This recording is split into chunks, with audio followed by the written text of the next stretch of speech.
Welcome back, guys. I just got out of the theaters. I'm in the parking lot right now. I just finished Mufasa. That's why I got a massive popcorn refill right now, because I love popcorn more than chips. It's one of my favorite snack foods for sure. But I finished Mufasa, so I just thought I would give some post-watching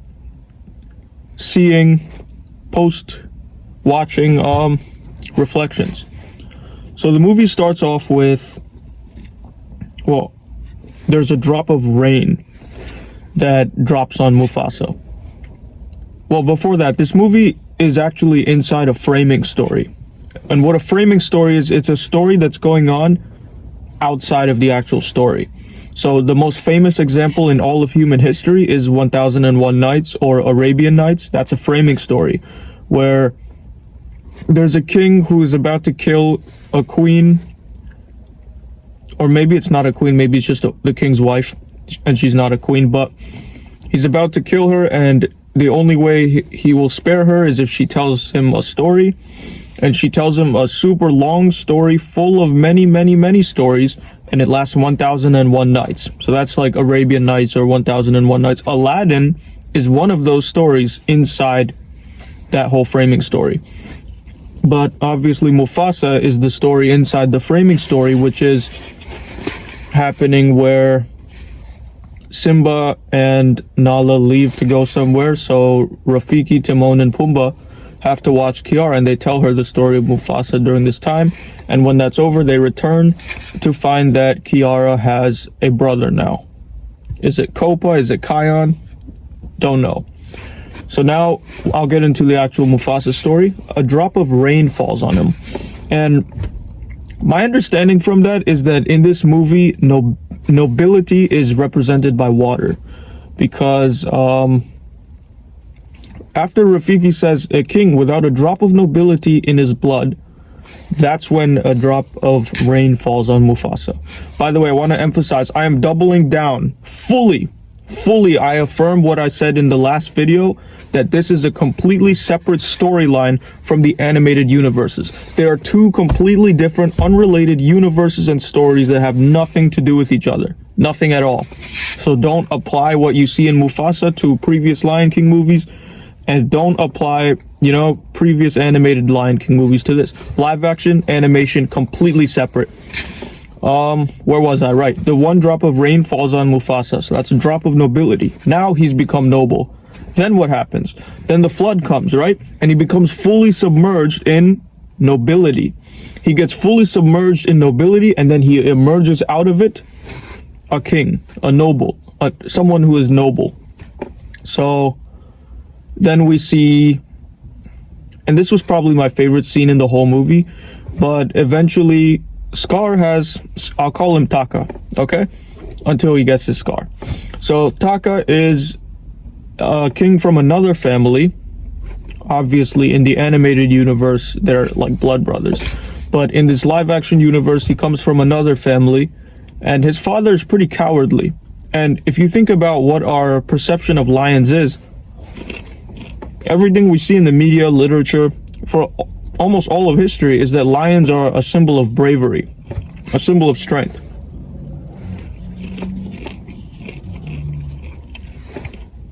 So this guy, Taka's dad, is everything a lion shouldn't be. He's a cowardly lion. And he says that Mufasa and Scar have to have a race because he doesn't like outsiders. He wants to kill them before they can grow large because he's afraid of them, terrified of them. And that's not without its reasons, because you'll see later in the movie that these outsiders are imperial and they keep, taking over other prides, killing lions, things like that. So this guy's afraid of that, so he wants to kill Mufasa. But the mom, Taka's mom, wants to save this lion. I think her name was Aisha. So she says that if Mufasa wins the race, Mufasa gets to live. And they were racing. Taka was winning. And this is my favorite scene in the whole movie. He says, I always wanted a brother, and then he lets Mufasa win the race. Basically saves his life when he didn't have to do that. He could have carried on the rest of his life having won, having earned his father's validation, which is something he obviously wanted, and that would have been that. But he saved Mufasa's life by letting him win the race. And then we continue to the next part of the story. Yeah, that really was my favorite scene, probably. And that shows, right? Because Taka is a character who we discover inherently has an ego. You see it in his mannerisms, the way he talks. So he laid down his own ego, the possibility of his own parents' validation. Why? Because he always wanted a brother and he allowed him to defeat him in the race. But we know Taka's character, right? People as adults, they tend to have similarities with how they were as children. So he had a bit of an ego. He was a little arrogant, self-centered would be a fair characterization. So maybe even Taka's perception of what a brother is was not like a equal sibling, as some kind of like a sidekick or a servant. And you might see and notice that throughout the rest of the movie, and that's no way to live. So at that point, in Taka's mind, he might as well have let Mufasa lose the race, because if he let him win, he can't live. Mufasa can't live as Taka's sidekick for the rest of his life. That's not what brotherhood is. Maybe in Taka's mind it was, but obviously not. And what we find is that over the course of the movie, we see, right, nobility is represented in water. When Taka's running in the stream, there's some water touching him. That's some nobility. So there is some nobility, there is some goodness in Taka. He saved Mufasa multiple times. But again, what did he do? He's constantly reminding him of these favors. Oh, I did this for you, I did that for you. That's a stain on Taka's intentions. It shows maybe his intentions were not the most pure when he was saving him. What else? I took notes. I'm trying to remember what I wrote down. Also, there was one Rafiki quote that I really loved. It was, "The eye does not forget what the heart sees." And the way I interpret that, and it seems to be scientifically true, right? Because emotionally charged memories, they're way more locked into the mind and more difficult to forget than things you don't care about, right? Like, oh, I see a tree over there. I don't care. I just see a tree. 50 years from now, I'm not going to remember that. But versus something more emotionally charged, where, right, instead of my eyes, my heart sees it, my eye will remember it. So, I mean, that saying, it seems to really hold true. I like that saying from Rafiki. It was pretty wise.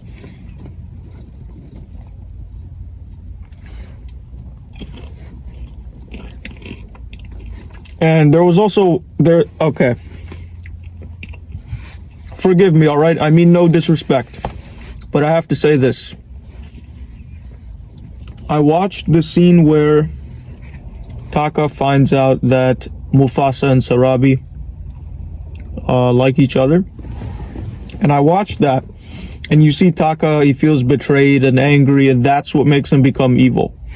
And I found that to be just hilarious and out of touch, because that's obviously not how males operate at all.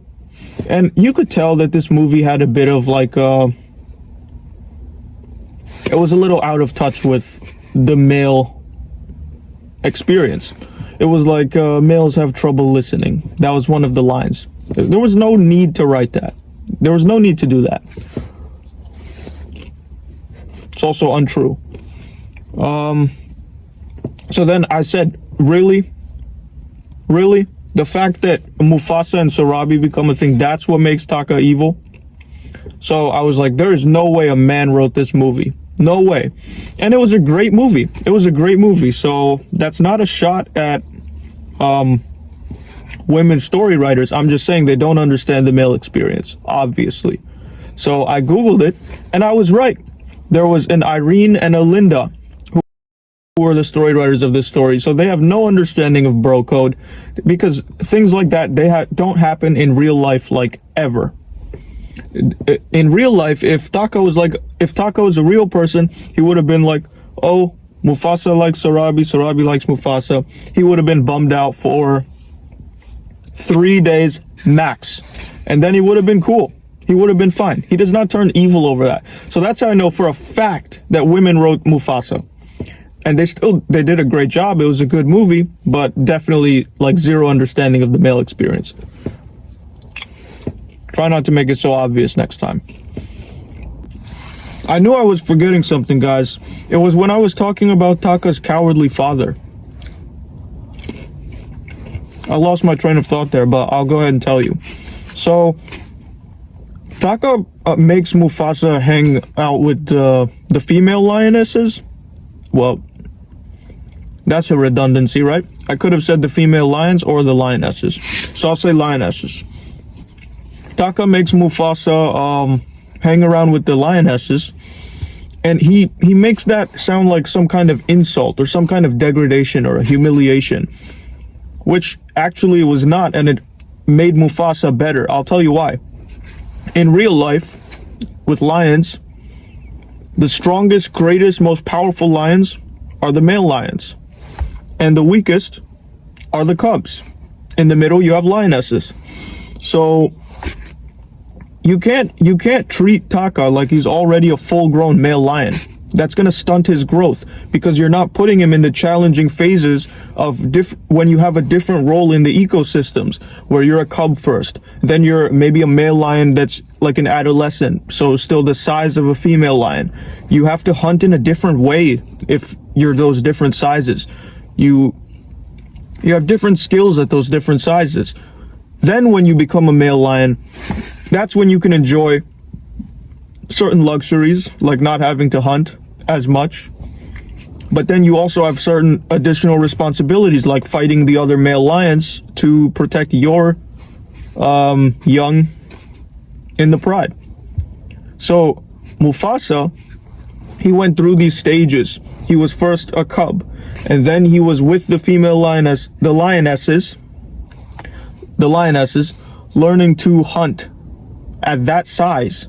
Then he grows into his larger, stronger frame to fight Kiros, the male lion, who was the outsider lion who was going after them. So that's what I wanted to mention. Like, Taka's dad, whose name I don't know, was trying to stunt Mufasa's growth, but he ended up stunting Taka's growth because it was with being with lionesses that Mufasa was able to learn the proper hunting skills, smelling, tracking, all that stuff. So I think this was a really great movie.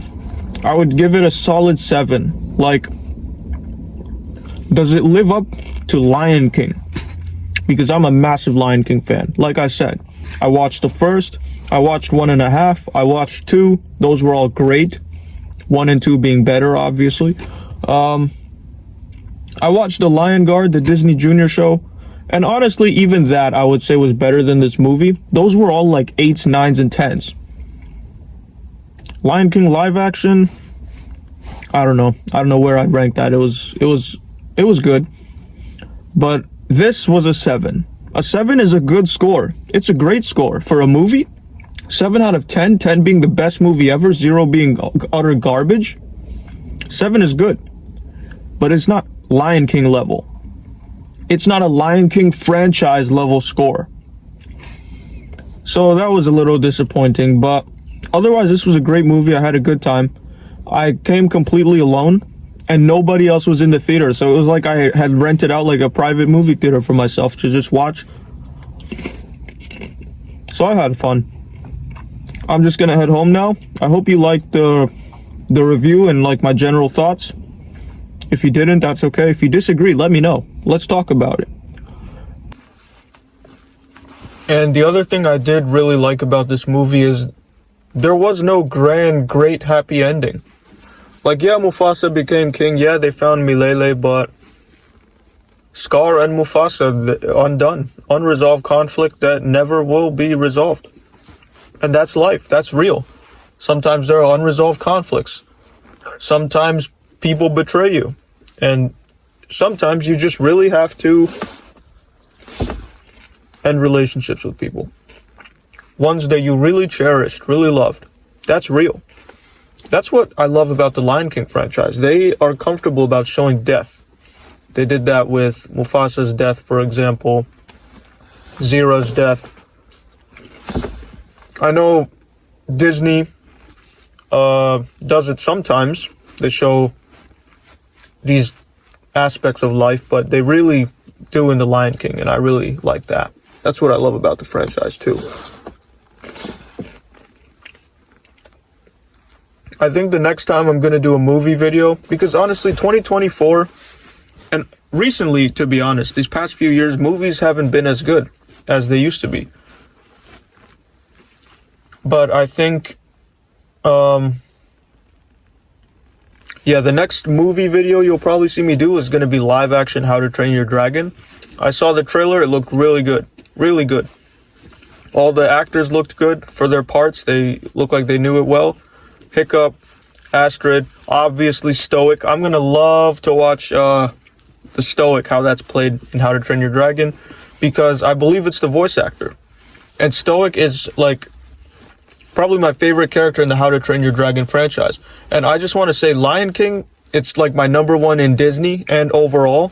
But How to Train Your Dragon is my number one favorite franchise in DreamWorks. Best piece of art they ever produced. Amazing. So I'm really excited to see that. That's going to be summer of this year. So probably between now and then, no more movie content, but this was great. I mean, I got off work early. It just happened to be that way. So today, the day of, literally like 50 minutes before the showing, I got the ticket. I showed up. I went alone, and there was nobody else in the theater. Nobody. So it was like my own private movie theater. It was awesome. Great experience. So that's all, guys. Stay well. Take care.